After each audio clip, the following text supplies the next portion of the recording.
गुजरात चुनाव से जुड़ी बड़ी खबर है। सरगर्मियां तेज होती हुई दिख रही हैं। आम आदमी पार्टी कांग्रेस की तरफ से उम्मीदवारों की सूची जारी की गई है, लेकिन अब बीजेपी की बारी है। बीजेपी आज अपने उम्मीदवारों की पहली लिस्ट जारी करने वाली है और जानकारी है कि पहली सूची में 100 से 150 लोगों के नामों का ऐलान हो सकता है। गुजरात में अब की बार कई दिग्गज ऐसे हैं जिनके टिकट कटेंगे, जिनमें विजय रूपाणी हैं, नितिन पटेल हैं, प्रदीप जडेजा हैं जिनके टिकट कटने वाले हैं।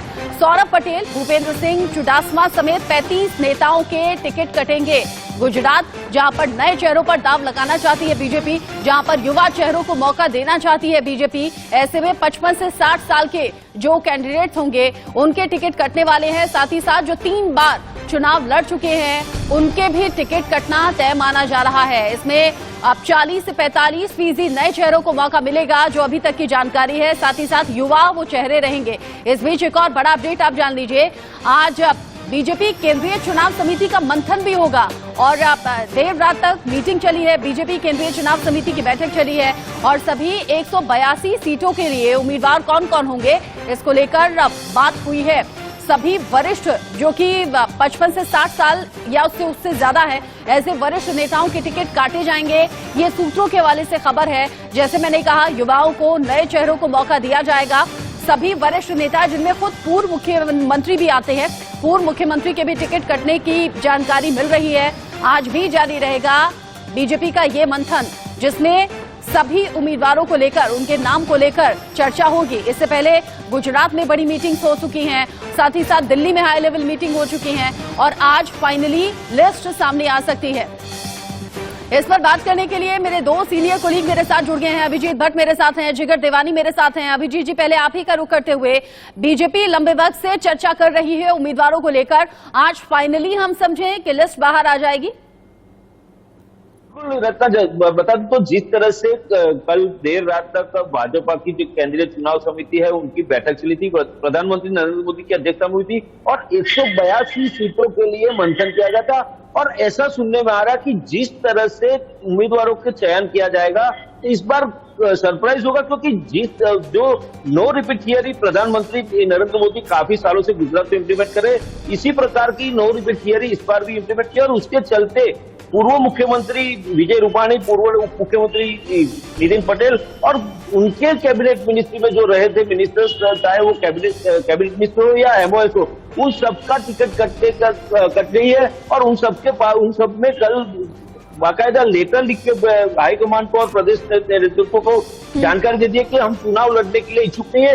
तो इस माहौल में नए चेहरे को ज्यादा से ज्यादा तवज्जो दिया जा रहा है। और ऐसा भी सुनने में आया कि कल रात को लेट नाइट को प्रदेश अध्यक्ष CR पाटिल ने काफी सारे उम्मीदवार जो पसंद किए गए उनको कॉल किया है और उसमें कच्छ में 6 में से 3 को कॉल गया है, ऐसा दावा कर रहे हैं। हालांकि अभी ये कंफर्म नहीं हो रहा है, सूत्रों के हवाले से खबर आ रही है, लेकिन जिस तरह से नए चेहरे आएंगे तो एकदम सरप्राइज होगा और सबके लिए सरप्राइज रहेगा। जी, और नए चेहरों पर दाव लगाने के पीछे की इनसाइड स्टोरी क्या है, जिगर देवानी से जानते हैं। जिगर, अगर पूर्व मुख्यमंत्री, वरिष्ठ नेताओं को साइडलाइन किया जा रहा है, उनका टिकट काटा जा रहा है, कई नेता ऐसे हैं जो सामने आकर बोल रहे हैं कि हम चुनाव नहीं लड़ेंगे, लेकिन कैंडिडेट्स को जिताने के लिए हम पूरी कोशिश करेंगे, प्रचार करेंगे, इसके पीछे की वजह आपको क्या समझ में आती है? बीजेपी जो कि युवाओं पर भरोसा दिखाना चाहती है, नए चेहरों पर दाव लगाना चाहती है।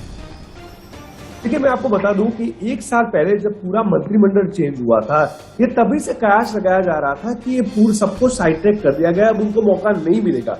ये कहीं ना कहीं डैमेज कंट्रोल करने की कोशिश की गई थी।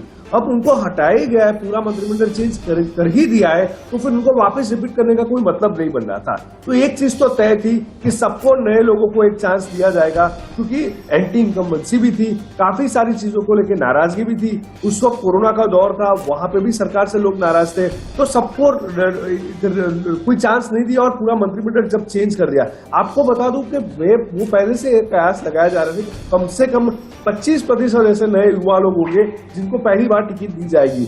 और जो ये लोग बता रहे हैं कि हमने तो पहले से ना बोल दिया था। देखिए, अभी कोई ऐसा तो बोलेगा नहीं कि भाई मैंने बहुत कोशिश की लेकिन मुझे टिकट नहीं मिली इतना लोगों के बाद।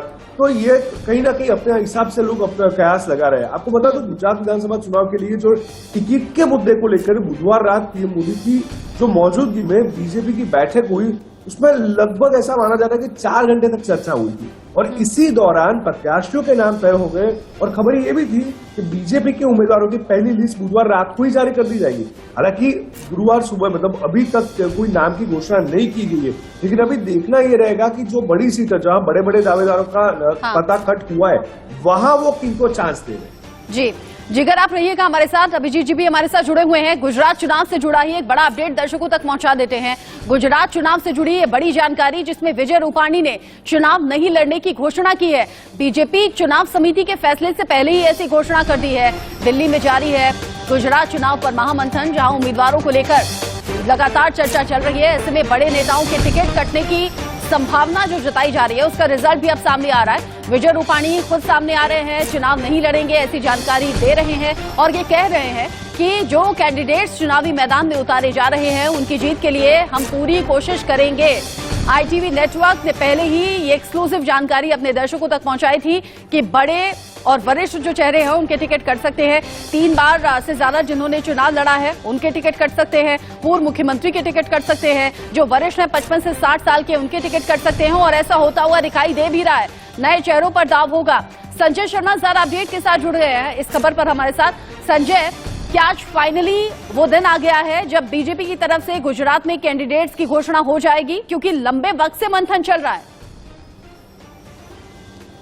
देखिए, आज सुबह 10 बजे बीजेपी की प्रेस कॉन्फ्रेंस होगी जिसमें गुजरात के सभी उम्मीदवारों का ऐलान हो जाएगा। लगभग 100 से 150 टिकट बीजेपी आज घोषित कर सकती है। सुबह 10 बजे बैठक है ये, सुबह 10 बजे प्रेस कॉन्फ्रेंस है बीजेपी की, उसमें टिकटों की घोषणा होगी, गुजरात के उम्मीदवारों की घोषणा होगी। और हमको यही बताया गया है कि जितने भी उम्रदराज नेता थे, चाहे हम विजय रूपाणी की बात करें, नितिन पटेल की बात करें, सौरभ पटेल की बात करें, ईश्वर पटेल की बात करें, भूपेंद्र सिंह चुड़ासमा की बात करें, चाहे प्रदीप जडेजा की बात करें, ये सारे के सारे वो उम्रदराज नेता जो कई बार चुनाव लड़ चुके थे, इन सभी के टिकट काट दिए गए हैं। नए चेहरों को मौका दिया गया है और ये चेहरे कौन कौन से हैं इसकी जानकारी सुबह 10 बजे प्रेस कॉन्फ्रेंस होगी। तो हमको थोड़ा सा इंतजार करना चाहिए कि बीजेपी की प्रेस कॉन्फ्रेंस जिस समय होगी तो उस समय क्या होगा।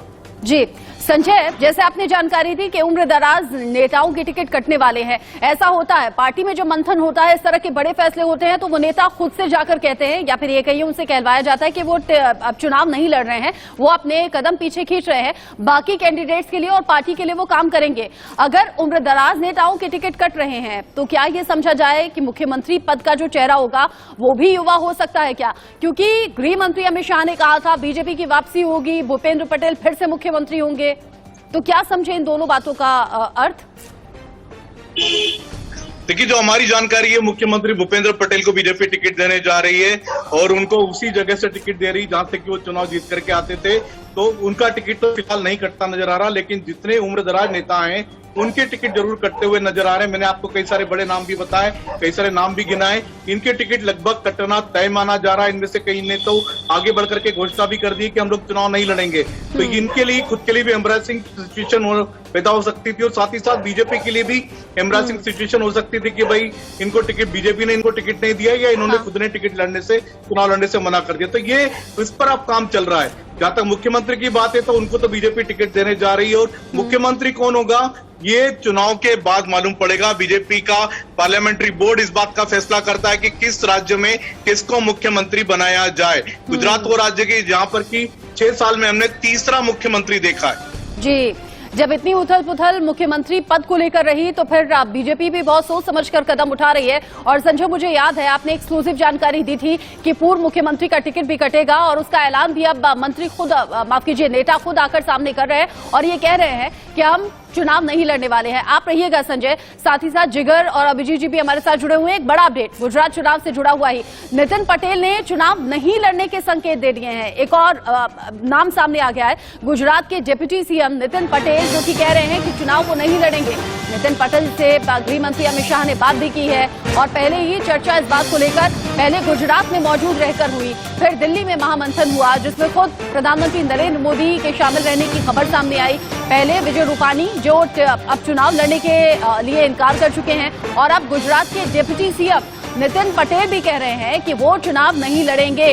बीजेपी बहुत सोच समझकर, बहुत फूंक फूंक कर कदम रख रही है इस चुनावी मैदान में, जहां एंट्री हो गई है आम आदमी पार्टी की भी, जहां पर कांग्रेस भी अपने तरीके से कोशिशें कर रही है। अभिजीत जी, एक एक करके विकेट डाउन होते जा रहे हैं। जो भी उम्रदराज और जो वरिष्ठ नेता है वो अपने कदम पीछे खींचते हुए कह रहे हैं कि हम चुनाव नहीं लड़ेंगे। ये बीजेपी के शीर्ष नेताओं की तरफ से मैसेज कन्वे किया गया होगा या फिर महामंथन हुआ होगा तो उन्हें कहा गया होगा कि ऐसा करना है। तो जिस तरह से केंद्रीय गृह मंत्री अमित शाह पिछले हफ्ते 3 दिनों के लिए प्रदेश की जो पार्लियामेंट्री बोर्ड की बैठक थी जिसमें ये मंथन किया गया था उम्मीदवारों की चयन को लेकर, उसी टाइम पे सभी जो विजय रूपाणी की मिनिस्ट्री में जितने भी मिनिस्टर थे, जो उम्रदराज नेता है, उन सबको मिले थे और उन सबको बता दिया था और इनडायरेक्टली इंडिकेशन भी दे दिया था अमित शाह ने कि आप लोगों को टिकट मिलने की संभावनाएं नहीं है, तो आप इसके लिए तैयार है ना, ऐसा इंडिकेशन दिया गया था। तो इसी को चलते जो नए चेहरे को स्थान देने के लिए, और ऐसा पहले से ही स्ट्रेटेजी भाजपा ने बनाई है, क्योंकि मैंने पहले भी बताया कि प्रधानमंत्री नरेंद्र मोदी जब गुजरात के मुख्यमंत्री हुए थे उसके बाद उन्होंने एक नया ट्रेंड किया था, नो रिपीट थियरी, और इसी स्ट्रेटेजी को आगे बढ़ाते हुए इस बार भी, क्योंकि 2020 में जो कोरोना आया था उसके बाद जो 2 साल तक कोरोना का काल रहा था, उसमें जो हालात हुए थे गुजरात के, उसको चलते उस टाइम पे जो सरकार थी उसके सरकार और उसके मंत्रियों के खिलाफ में उनके खुद के कॉन्स्टिट्यूंसी में काफी सारा विरोध चल रहा था, तो उसको टालने के लिए खास तौर पे ये स्ट्रेटेजी बनाई गई है। और जो नए कह रहे होंगे तो उसको एंटी इनकम्बेंसी जो चल रहा था उसको प्रो इनकम्बेंसी में कन्वर्ट करने के लिए पूरा ये स्ट्रेटेजी बनाया गया, ऐसा लग रहा है जी। और आप जैसे जानकारी दे रहे हैं कि महामंथन हुआ, पहले से कन्वे कर दिया गया, नेता आप सामने आ रहे हैं। जिगर, चूंकि वरिष्ठ नेताओं का टिकट कट रहा है, क्योंकि 55 से 60 साल या फिर उससे ज्यादा उम्र के जो नेता हैं उनसे कहा जा रहा है कि आप चुनाव मत लड़िए, इसके पीछे की वजह क्या हो सकती है कि कांग्रेस के साथ साथ आम आदमी पार्टी भी कंपटीशन में है और आम आदमी पार्टी जहां मोस्टली नेता युवा हैं? जी बिल्कुल, देखिए एक तो एक अब तक सिर्फ जो टक्कर थी कांग्रेस के साथ थी, अब आम आदमी पार्टी भी मैदान में आ चुकी है। कांग्रेस हालांकि इस बार प्रचार प्रसार में काफी पीछे रह गई है, ऐसा दिख रहा है गुजरात के जो पूरा एटमोस्फियर है राजकीय तौर पे, लेकिन आम आदमी पार्टी जोरों शोरों से प्रचार कर रही है, युवाओं को प्रमोट कर रही है, ये अपने आप में एक चैलेंज है। लेकिन इसके साथ आपको ये भी बता दूं कि सूत्रों के मुताबिक कुछ विधानसभा चुनाव में कई नेताओं की टिकट पक्की भी मानी जा रही है, जिसमें मुख्यमंत्री भूपेंद्र पटेल, गुजरात के गृह मंत्री हर्ष संघवी, स्वास्थ्य मंत्री ऋषिकेश पटेल, अलावा मंत्री कुंवर डिंडोर, जीतू चौधरी, दिलीप ठाकुर, जयेश साड़िया, ईश्वर पटेल, ये सारे नेता है, संगीता पाटिल, शंकर चौधरी, नरेश पटेल और जगदीश पंचाल, इन सारे नेताओं की टिकट कंफर्म माने जा रहे हैं। लेकिन वो 10 बजे तक पता चल जाएगा क्या क्या कंफर्म है, कौन नहीं है। लेकिन इसके अलावा मैं आपको ये भी बता दूं कि जो खासतौर पर अल्पेश ठाकुर और हार्दिक पटेल, जिन्होंने 2017 में पिछले चुनाव में सरकार के नाक में दम कर दिया था, लेकिन अब वो बीजेपी में शामिल हो गए, तो पूरी संभावना ये भी है कि उनको भी टिकट मिल सकती है। अब उनको टिकट मिलेगी तो वहां नया विवाद होगा। जो पुराने लोग हैं, काफी सालों से मेहनत कर रहे हैं, वो लोग अपने हिसाब से सवाल उठाएंगे, आवाज उठाएंगे कि भाई हम सालों साल से बीजेपी के साथ जुड़े हुए, हमें क्यों मौका नहीं दिए जा रहे। तो जो कांग्रेस के साथ जो आंतरिक जुझाव जो हो रहा था, वो इस बार बीजेपी के साथ भी पूरे होने की संभावना है, क्योंकि आप समझिए कि इतना नजदीक इलेक्शन आ गया है और वो खुल के डिक्लेयर नहीं कर पा रहे हैं। बहुत सारी अंडरकरेंट सिचुएशन है जहां सोच समझ के उनको आगे बढ़ना पड़ रहा है। टिकट के बाद पता चलेगा कि आगे किस प्रकार की स्थिति आती है, क्योंकि कई सारे ऐसे बड़े दावेदार हैं जो उम्मीद लगा के बैठे हैं, अगर उनका पत्ता कट हुआ, बड़े फैसले तो बीजेपी कर रही है, लेकिन ये फैसले कितने ज्यादा फ्रूटफुल रहेंगे, ये जैसे जैसे टाइम आगे बढ़ेगा वैसे वैसे साफ हो जाएगा। और 8 तारीख वो डेट रहेगी जब रिजल्ट हम सबके सामने रहेंगे। बहुत शुक्रिया अभिजीत जी, संजय और साथ ही जिगर, इस अपडेट को हमारे दर्शकों तक पहुंचाने के लिए। तो गुजरात में सियासी रण में अब सभी पार्टियां अपने अपने तरीके से जोर आजमाइश करती हुई नजर आ रही है। इस बीच बड़ा अपडेट ये भी जान लीजिए, गुजरात में बीजेपी उम्मीदवारों का ऐलान बहुत जल्द होने वाला है। केंद्रीय चुनाव समिति की बैठक में अहम फैसला हुआ है और ऐलान आज संभव है। पीएम नरेंद्र मोदी की अध्यक्षता में ये बैठक हो रही है। गृह मंत्री अमित शाह हैं, जेपी नड्डा हैं इस बैठक में शामिल, जिसमें गुजरात के वरिष्ठ नेता भी खुद बैठक में शामिल रहे हैं। इसमें 2 नाम हमने आपको बताए, नितिन पटेल, विजय रूपाणी, जो कि सामने आकर कह चुके हैं कि चुनाव हम नहीं लड़ रहे हैं। बीजेपी जो कि युवाओं पर दाव लगाना चाहती है। 35 करीब ऐसे दिग्गज नेता हैं जिनका टिकट काट रही है बीजेपी। अब ये टिकट काटने का फैसला, वरिष्ठ नेताओं को चुनाव से बाहर रखने का फैसला कितना फ्रूटफुल होगा, ये वक्त के साथ सामने आएगा। एक और बड़ा अपडेट, अहमदाबाद से हार्दिक पटेल को टिकट मिलने के आसार यहां दिखाई दे रहे हैं। 40 से ज्यादा पाटीदार प्रत्याशियों को बीजेपी टिकट देने का मूड बना चुकी है। नए और युवा चेहरों का भी जिक्र है। बीजेपी जिन्हें टिकट देने वाली है, 20 से 25 ऐसे मौजूदा विधायक हैं जिनके टिकट कटने के आसार हैं। मतलब दिग्गज जो कैंडिडेट हैं उनका भी टिकट कटेगा, साथ ही साथ जो 3 बार से ज्यादा चुनाव लड़ चुके हैं उनका भी टिकट कटेगा, और 25 के करीब वो संख्या है जो मौजूदा विधायक हैं जिनका टिकट काटने की तैयारी में अब बीजेपी है। सुबह 10 बजे का वक्त है जब उम्मीदवारों की लिस्ट सामने आ जाएगी। जैसे ही लिस्ट आएगी सबसे पहले इंडिया न्यूज पर इसका अपडेट आप देखेंगे।